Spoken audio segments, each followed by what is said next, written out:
What's the deal, man? It's your boy Rsonist, Heatmakerz in the building. You already know what it is, man. I'm chilling with my homeboy, Mikey T, the movie star, Report Card Radio. You know what it is, man. Dipset in the building. Holla at your boy, Heatmakerz. Crack music. Man, Rsonist, I do appreciate you giving me the opportunity to speak with you tonight. No problem, man. Anytime. Yeah, man. Thanks for joining me on Report Card Radio, man. Let's take it back. You're actually from Jamaica, but you moved to New York at a young age. Yeah, I was born in Jamaica, but I came over early, man. I came over when I was like 3 years old. So, it's not like, I don't want to make it sound like I was fully acclimated with Jamaica, but my whole family that's over here now pretty much was raised over there. Like my mother came over here in her 30s. So most of her life was spent in Jamaica. So I came up with a heavy Jamaican background. How did your love for music turn into DJing and eventually producing? Well, to be honest with you, the DJing thing kind of started because of a competition with my homeboy in high school. He tried to say that he could DJ better than me. I never DJed before, but I'm so competitive that I actually went out, saved some money. I've got some belt-driven turntables back in the day, taught myself, and just got nice, and it became bigger than a competition with me and him. And he was doing it, but I went away to college. I started DJing at college, and at Howard, I was DJing at different events. And it just kind of took off, man. It started off as a dare, and it ended up as kind of like my passion at the time. How did you go from there to eventually forming the Heatmakerz? Well, the Heatmakerz was, to be honest with you, the Heatmakerz was somebody else's idea who wanted to put together me, my old partner at the time, and like 4 other producers, and he wanted to name all of us the Heatmakerz. But later on down the line, not too late down the line, we kind of figured out he was doing some bad business, and me and my partner Thrill at the time just took the name, and we got it situated, and we just off to the races. We kind of beat him at his own game in a sense. At one point, the Heatmakerz was only me and my older partner Thriller. That was up until about 2007, 2008. And then from that point on, Heatmakerz has just been me from like 2008 until now. At the end of the day, everybody that's ever helped me along the way, and that kind of still helps me along the way, I still consider everybody Heatmakerz. But if we're talking about who physically makes music, it's just me. So what was the first credit that you guys got as the Heatmakerz? It was Cannabis, a record called 2000 BC. That's right. It was actually the title track of his album, that the second album he put out, the one after the Wyclef album. It was through Universal. And I think the album was called 2000 BC, like 2000 before Cannabis. And we had the title track on that album. That's right, man. I was actually reading that. For you to get the title track on Cannabis's album, that's actually that's pretty crazy, man. And then you followed that up with Ghostface Killah's project, The Bulletproof Wallets. Yeah, but the funny thing about that track we actually sold to Cam. That's the same track as Come Home With Me. But Ghostface took the track off the CD and just put it on his album. I mean, we ended up squaring everything away later, but that track was originally Cam's Come Home With Me track. But Ghostface just took it. What you hear on Ghostface album is straight off of the CD that we gave to him. That's the mix, everything. Like how you hear the beat is how we gave it to him, because he couldn't mix it because he only had a 2-track of it. Yeah, the game was a lot different back then, man. How did you feel when you saw that pop up on Ghostface's track list? It felt good to hear, at that point we didn't have a lot of exposure to artists at that point, so it felt good to hear that artists, they were messing with our music. But in the same breath, it felt kind of messed up because we didn't get the credit we were supposed to. But like I said, eventually we squared everything away and they changed the credit, so everything worked out. That's what's up, man. Were you able to ever work with Ghostface in the future? I know he really took on another life of his own after ODB passed. Right, yeah, we never did. The crazy part is I remember when Ray was working on the Purple Tape too, and I remember me and him sat and we talked about him wanting me to do a bunch of work on there, and I don't remember what happened. Things kind of, I think Wu-Tang was having their situations at the time and things didn't work out, but the plan was supposed to be me doing about 4 or 5 records on the Purple Tape too, which would have been, which would have been dope. I'm still a fan of Wu and everybody, and Ray and Ghost and Meth and everybody. So that would have just been like a something to check off the bucket list. Tell me about when the Heatmakerz actually linked with Cameron and Dipset. How was that connection made? That connection was made through a guy by the name of Renee McLean, who was actually managing Cam at the time. And me and a couple of my partners went to go see Renee because he, at that time he was working with a lot of DJs, and if you had artists, he could get your artist record played on the radio. So you went to go meet with him about that, and then he asked us what we did. We told him we produced. He said he was working with Cam. Asked if we had any music. I gave him a CD, and then we get a call back from Cam in like about 4 days after we give him the CD, and out of that CD, out of the 11 records we did on Diplomatic Immunity, 9 of those beats were on the CD. The working on the Come Home With Me album, that was prior to the Diplomatic Immunity album, right? Yeah, it was, but we didn't. The funny thing is, there was a guy. I won't even mention his name because I don't even want to give him any type of anything on this interview. But there was a guy who was basically trying to, we, like I said, we didn't have a lot of connections to artists, so he was working with Cam at the time, and he asked us for beats. We gave it to him, not knowing that he was working with Cam, and he was trying to sell it to Cam under his name. It wasn't until later on that, we had to meet up with lawyers and we got our co-production, or even though we made the beats, because he got them placed at the time, we got our co-production, but we didn't even know Cam. You know what I mean? So we didn't really meet Cam until we met Renee McLean, which was kind of weird because Cam didn't even know we had tracks, or we had tracks on Come Home With Me. He didn't know it was us. Wow, that's an interesting fact right there, because that third album was actually the Cameron album with Dipset and Rockefeller. So, yeah. And, because I was thinking, honestly, that was the album that brought you into doing Diplomatic Immunity. No, it was. I mean, no, well, indirectly. It didn't really, because like I said, Cam didn't know we existed. He heard the name Heatmakerz, but he didn't know what the faces looked like. He didn't know where we were from. He didn't know what the rest of our music sounded like. Because like I said, somebody else was trying to take credit for our work. But, God works in mysterious ways, man. At the end of the day, we ended up right back there. So everything, anything that's meant to happen can't really be stopped. So, Rsonist, I want you to take me into when you found out that you were going to be doing the bulk of the Diplomatic Immunity album. I never found out. I just, when it came time to put the album out, and I remember me, Jim, I think Cam was there, but it was really Jim who had like a yellow notepad, and he was writing down the songs, and he was writing down who produced what, and we're going through the album, and he was like, who produced this? I was like, okay, Heatmakerz, and before you know it, out of like, if I'm not mistaken, it was 16 records on Diplomatic Immunity, 15 or 16, and we did 11. So when we made that track list, Jim was like, damn, Heatmakerz did the whole album. They're going to make all the money off this album, like joking around.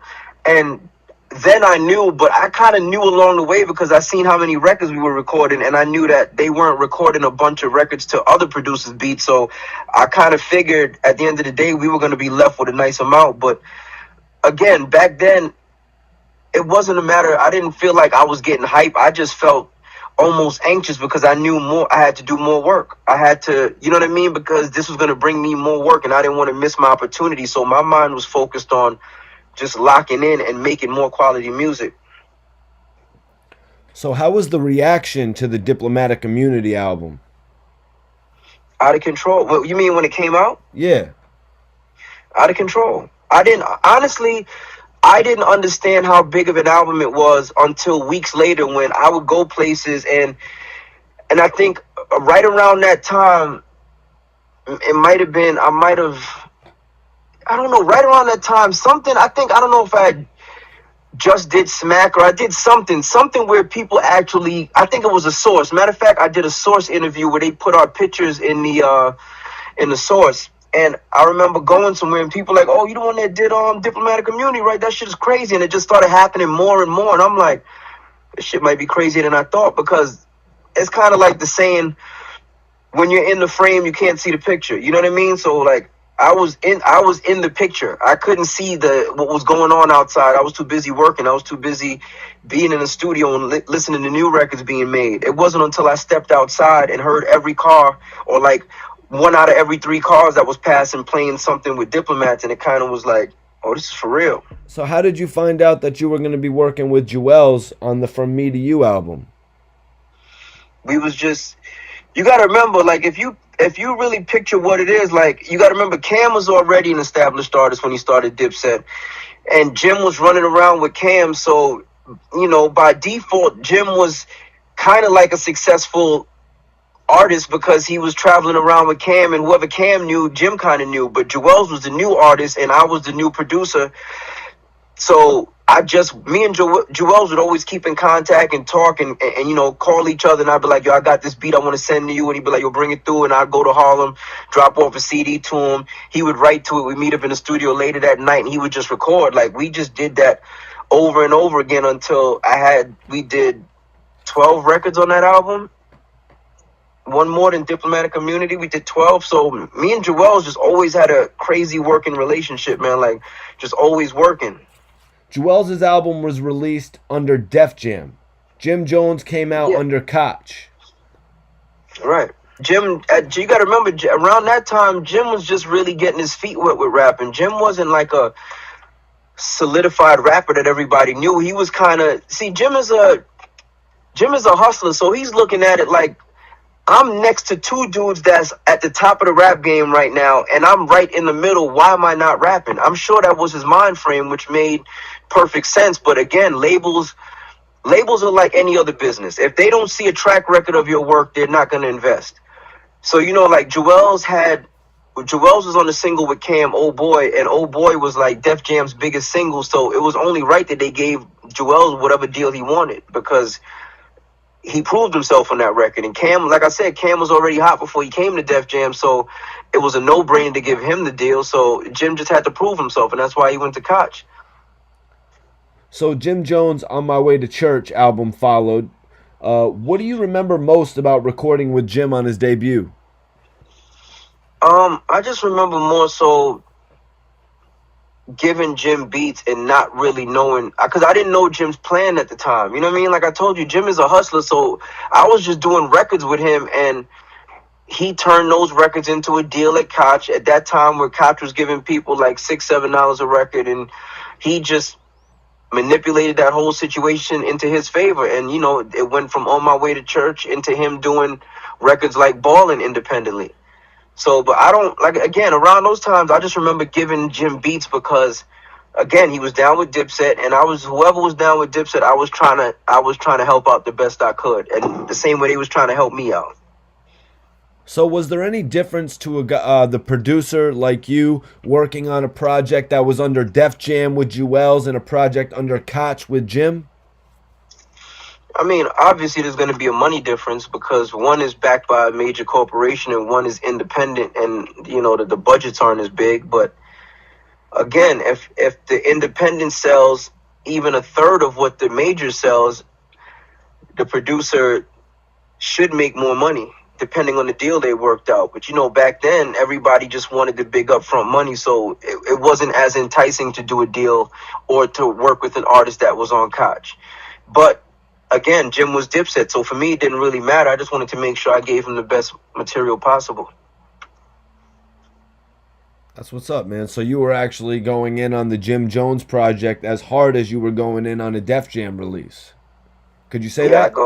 I do that with everything. To me, it don't matter where it's getting released. I just look at it like my name is on the line. You know what I mean? Like, again, if Def Jam gives you a huge check, it's all recoupable anyway. They make their money back before you see a dime. So the big check looks good, but it's a saying.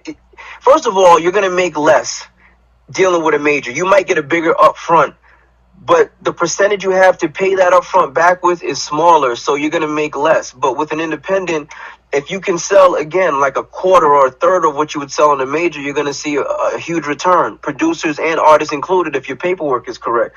So I go as hard on any project because I just know my name is on the line, and I don't want people listening to me, no matter what platform it's on, thinking that somehow my music fell off. You know what I mean? So I go as hard at any project I'm doing. No, it's evident, man. Look what Jim Jones did with Ballin'. He put out a single that any major record label would have loved to have. Yeah, of course. But, you know, The labels and the A&Rs stopped being relevant years ago. You know, whether they figured that out or not, the game kind of pushed them out because the music game is now centered around independent distribution. So it's a different ball game. And what do you most remember about Juelz? Really his energy, man. Like Juelz is just like being in the studio with Juelz is dope to me because he still gets excited. Like the first day I met him, and if I play him something that's crazy and he likes it, you can still see the look in his eye that, you know what I mean, that almost like that love for music. And I just think that's dope because a lot of artists lose that. They lose that look and that hunger because they're just they in a too comfortable place. And I think Juelz kind of realizes or figured out that he still hasn't hit his maximum potential yet. Well, in my eyes, you know what I mean? I feel like there's another level that Juelz hasn't gotten to yet that he's due to get to. And I think the look in his eyes is kind of like what I appreciate because it's like I know that he's still hungry for music. What type of change did you notice in Juelz between his first and his second albums? Change, I just think more independence. From his first to his second album, he got his own studio. His process of working became different because again he had his own studio, so he could work 24/7 if he wanted to. He could just sit in the room and listen to beats all day if he wanted to. Like however he wanted to work, he was able to work with the second album, and I think you can hear it. It's more him. As far, not saying he didn't pick his music on his first one, which he did, but I think the second one he was more comfortable. He could experiment with different records, and I think you can just hear the difference. But independence, if I had to say anything, that's what changed. He became more independent from his first album to his second album. What could you tell me about the collaboration album I Can't Feel My Face with Juelz and Lil Wayne? I mean, from the songs that I heard and the ones that I did, I just know it was dope. It was dope. I don't know why, I don't know what happened on the business side why it never came out. So I can't speak on that. But from what I heard, it was dope. So speaking on the music side of things, the production side of things, Rsonist, what would you say it was about Wayne and Juelz that clicked musically? Again, I think both of their love for music, and at the time when they started working on that project, you got to remember where both of their careers was at. Wayne wasn't the Wayne he is now, and Juelz was kind of like at that spot right before stardom. Like I think he had done the Chris Brown records. He was, he had a nice little buzz going for himself. Wayne was still really trying to find himself as like his style and his, so I think at the time they both realized that they could use each other. And they were friends, you know what I mean? Like they were cool with each other because they loved each other's music, and I think they realized together they would have been unstoppable. So I think, again, they were two intelligent people, man. They weren't just coming together because they was cool. They realized the hole that they had on music. Like at that time, Juelz had a huge fan base, Wayne had a huge fan base, but they both needed to get to the next level. Obviously, Wayne got to that next level when he did things like the Carter 3 and so on and so forth. But at that time, they were both trying to get to the next level. No, you're right on the money with that, Rsonist. You're right on the money with it, man. I mean, I could just imagine hearing those recordings of Wayne and Juelz and just because I feel like the I Can't Feel My Face album was going to be kind of like an appetizer for his third album, or do you think it was going to be more of a third album? Appetizer for Juelz's third album? Yeah. No, I wouldn't say it was going to be an appetizer. I think it would have been its own. It would have been its own thing because everybody was looking forward to that. Like the Wayne fans wanted to hear Wayne with Juelz. The Juelz fans wanted to hear Juelz with Wayne. And I just think it was something that would have opened up the door for both of them. You know what I mean? Again, like I said, Wayne took a different route and still got to that next level. But I think had they have put that out when they were supposed to put it out, it would have changed the dynamic of where music was going. You're not lying, man. I really, and I don't see why Birdman and Cameron couldn't have come together and do it. It could have potentially been a Def Jam thing, though, because he was signed over at Def Jam. But yeah, to be honest with you, I don't think it was a situation where like anybody was blocking it from happening. That wouldn't, because at some point Juelz got out his deal from my understanding. Juelz got out his deal with Cam at some point, so he could have done it then. So I don't think it was anything that Cam held up or Birdman held up. I don't think it was any of that. I just think the powers that be just never happened. Yup, it's kind of like it was kind of like passing an exit on the highway. You get too far and you're just like, it's too far to turn back now. Right. It's like you was headed someplace and you were just gonna pull off of that highway to grab your favorite burger, but you pass it and you like, yeah, the burger's cool, but let me just get home. You know what I mean? It was like that. And maybe now they can double back and make that trip. Because, like I said, Wayne is already set up. Juelz is going to come home hungrier than ever. And I just think, people are going to wait for music from Juelz. So I think maybe one of his first three projects should be a project with Wayne. I want to talk about Diplomatic Immunity too. It dropped within a year and a half of the first. What was it like working on the follow-up? I didn't really do a lot of hands-on work on the follow-up because the follow-up came out through Koch. So it was more like it wasn't as, how can I put it? It wasn't as carefully put together as the first one.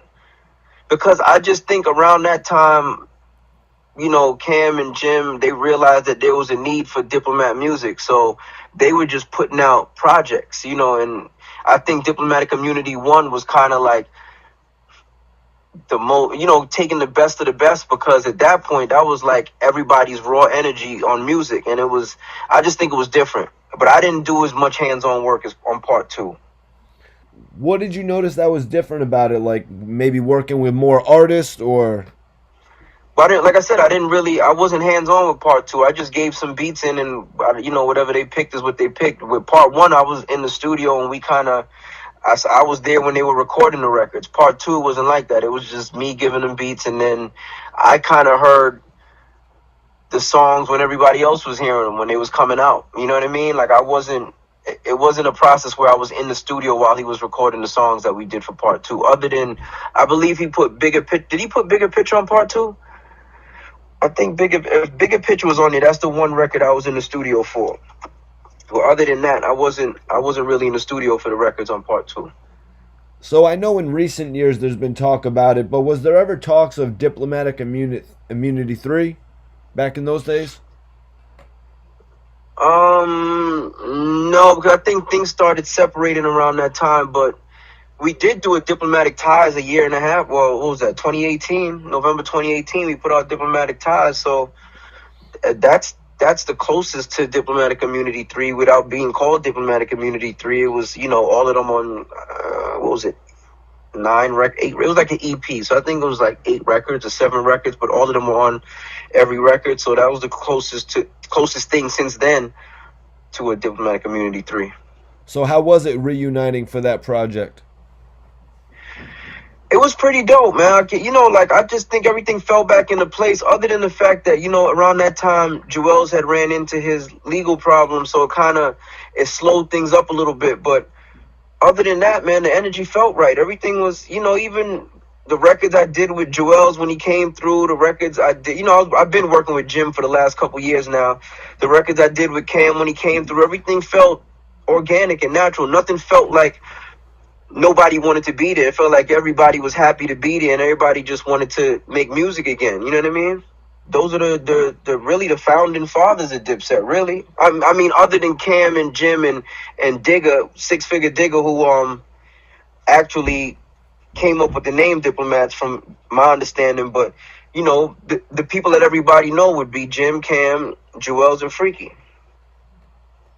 Yeah, man, that was actually my first interview with Freaky Zeke, and he dropped it on me that he was the president of Dipset, and I was like, damn, yeah. It's deeper than rap. Freaky's always an interesting interview. I've got to ask you about your recent work with Jim Jones. How did the two of you guys reconnect? Well, I just switched studios, but since 2012, I had a studio on 52nd and Broadway in the city. And I had 2 rooms. I had an A room and a B room. Like the A room was where I always worked out of, and the B room, I kind of rented out to other people.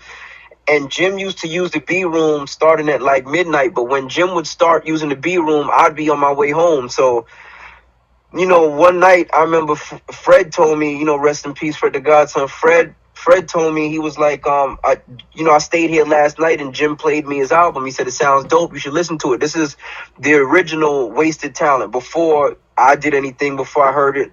So the next night I waited and Jim came in and I asked him to play me the album. He played me, some songs off the album. And I'm like, damn, I gotta at least get one on here. I'm like, how you gonna put out a project with no Heatmakerz? He's laughing. He's like, yo, send me something. So I remember that the next day I came in and I made Once Upon a Time, and I sent it to him, and I didn't even know if he liked it or not. Then I just heard him put up a clip on the gram of him rapping to it, and I hit him, and I'm like, yo, you f***ed it? He was like, yeah, I like it. And then we sat down, we spoke about what type of vibe he really wanted Wasted Talent to sound like. I started making records on the spot. I started, like helping with the direction of the album, helping him arrange the album. And then, and ultimately ended up executive producing Wasted Talent. And then we just went from there to Diplomatic Ties, and from that to El Capo.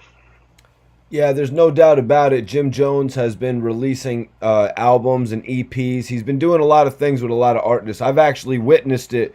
I was in Miami for a number of years, and Jones was making his name out there. I know you know about that. Yeah, of course. But I wanted to ask you more importantly, this guy Jim Jones he's been one of the dopest A&Rs when that was what mattered. You know what I mean? He had two of the dopest artists. He had a collective. What's something that you learned from Jones that you would never forget? Something that you learned from Jim Jones that you take with you to this day? I just think it's his work ethic, man. Like sometimes, I don't know if you know Jim personally, but Jim will tell you some shit that you're like, what is Jim talking about? This shit sounds impossible. We're supposed to do all of this by when? Like in the next 48 hours? Like, perfect example, El Capo, I didn't end up handing in the album until about, if it came out on the 31st, I handed that shit in the middle of the day on the 30th. You know what I'm saying? Like, I've just learned from Jim that nothing is kind of impossible. You know what I mean? Like, he would say things to me, and I'd be like, yo, Jim, we cutting it close, man. Like, the album comes out in however many days. He'd be like, yo, don't worry about it. We good. And I think just how calm he stayed under pressure with certain things gave me belief. Like, shit, if he's that calm, then we must be good.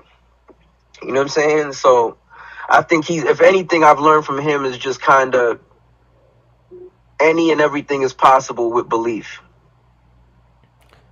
Quick story with Jim Jones and myself. I actually had met Jim on an occasion or two. Jim came into the studio in Miami, Hollywood actually, to work with Scott Storch.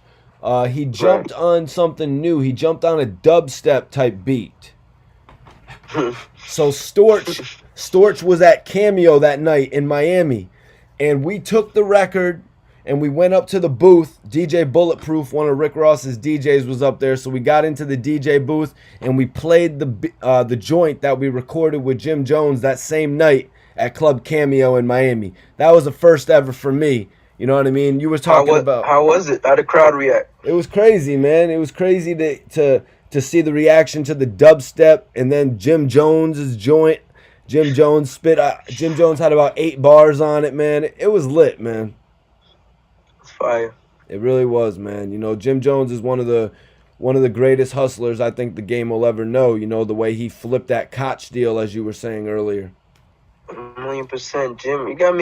He's one of the first people to sell, rappers. Let me not say people. He's one of the first rappers to sell big like that independently. You know what I mean? Like Ball and Dan, if I'm not mistaken, the album sold damn near 400,000 independently. 95,000. That album sold 95,000 records first week. Right. You know what I'm saying? Yep. And that's for an independent. That's insane.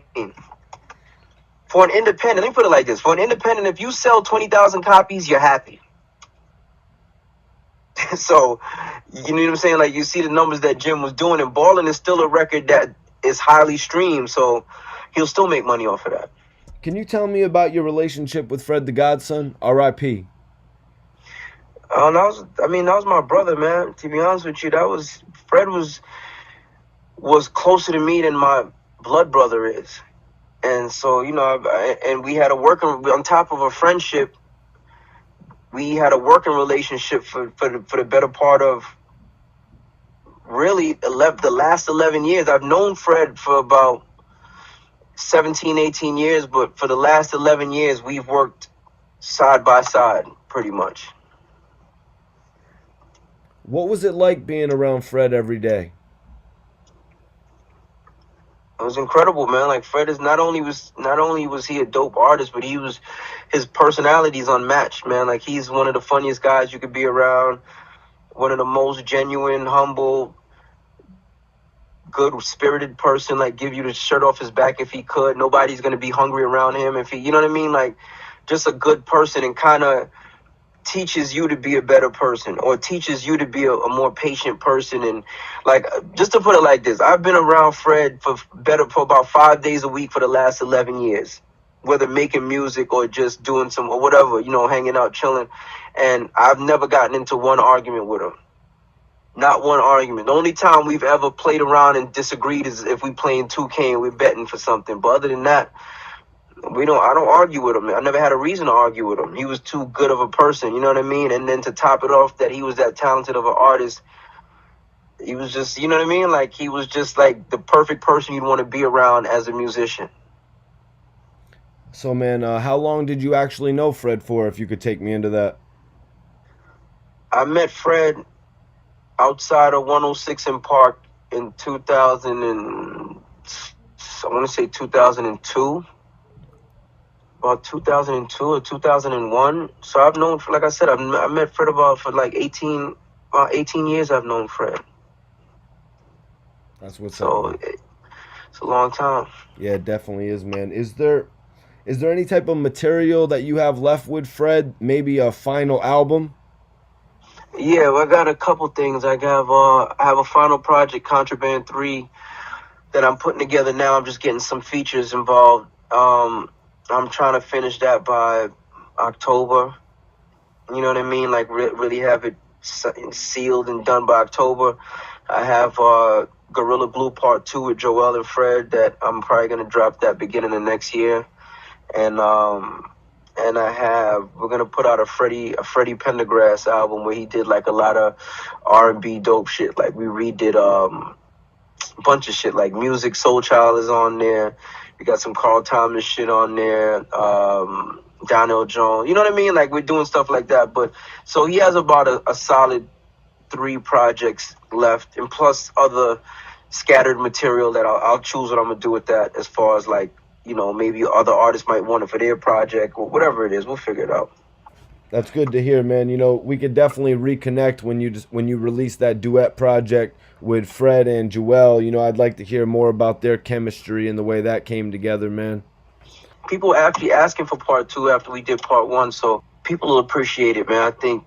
I mean, if they didn't get it already, how talented Fred was, I don't know if, now is the time for them to get it. But I think the more they listen to Fred, they'll realize what we lost. You know what I mean? That we lost a special writer, like a special person above everything. But if you didn't know him and you just knew him on a music level, we lost one of the most talented writers to ever really write. And, again, if people didn't listen to Fred like that, maybe you should take the time and see what made him so special, because I listened to a lot of rap and nobody was as quick and as smooth and as intricate with his wordplay as Fred was.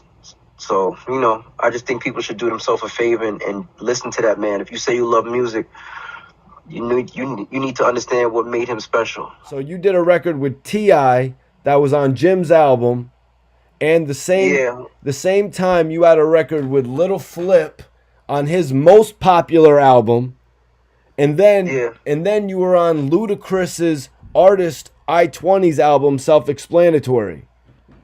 Yeah. All in the same period of time. You realize T.I. beef with both of them men?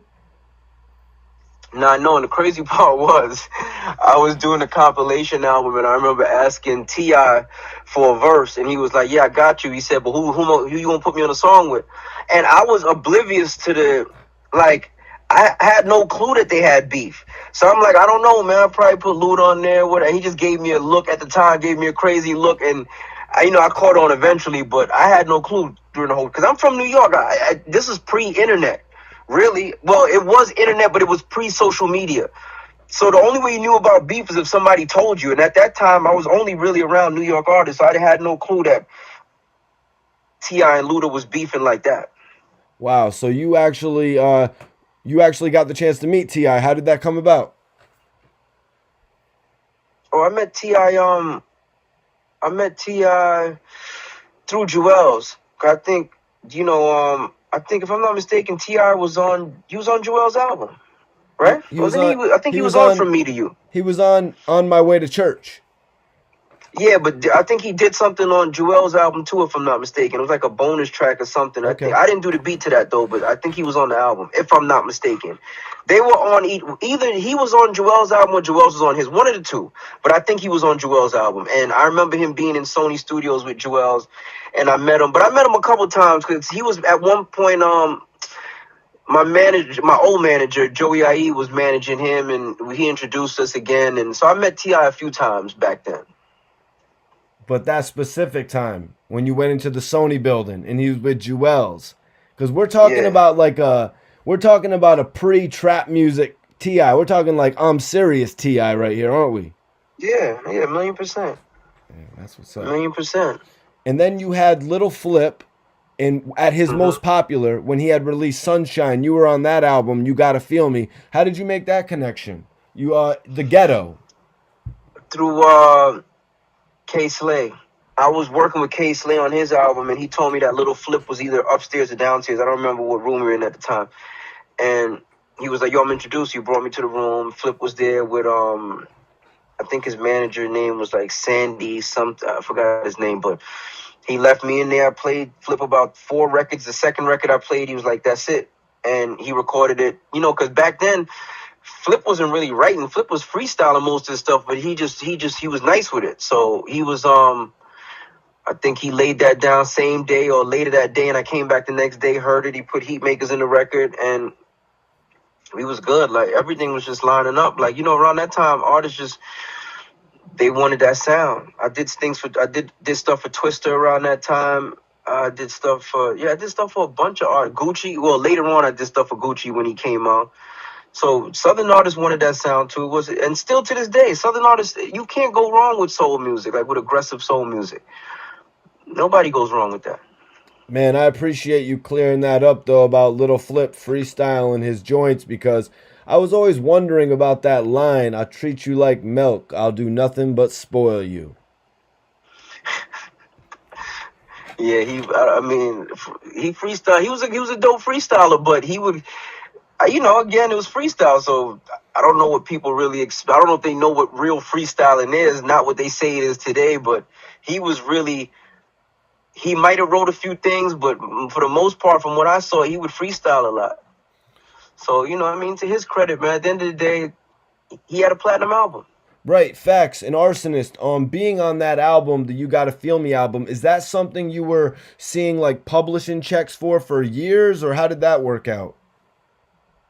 Of course, I mean it's a platinum album. Anytime you have a record on a platinum album, unless you got paid 100,000 for the track, of course you're gonna see residuals. You know what I mean? So yeah, Man, that must have any been album dope. that any album I've been on that goes platinum, I see good publishing from. Diplomatic Community, Juelz, What the Game's Been Missing, uh, Little Flip, You Gotta Feel Me, Cameron, Come Home With Me.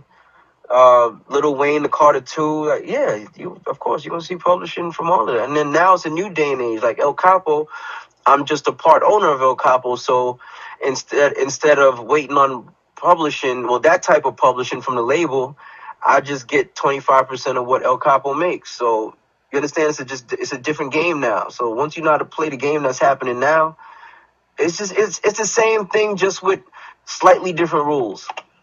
So I remember Ludacris was working his Disturbing the Peace label and he brought I-20 onto the team. How'd you get that Yeah. call that they needed you for the self-explanatory album?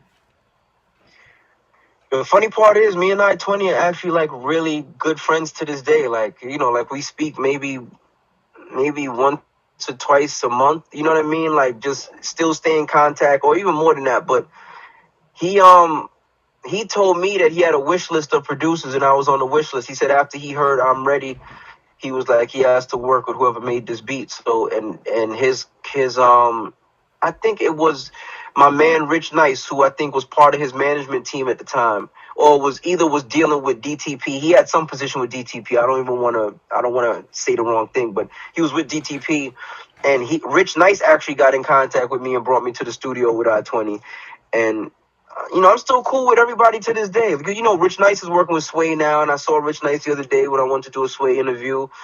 And it's just it's a small circle, man. I just think it's just dope to me. It's just dope. It's a small circle because the same people that I met I-20 through, I still know them. I still know I-20. It's dope. Had you had any prior dealings with Ludacris to that, or was that the first dealing? The first dealing. The first dealing. I did stuff for Player Circle too, and they were together when 2 Chainz was Titty Boy back then. Him and Dollar had a project. I did records for them. So I got records with 2 Chainz now that we just never released. So yeah, I got I still keep the relationships with the people that I had relationships with back then.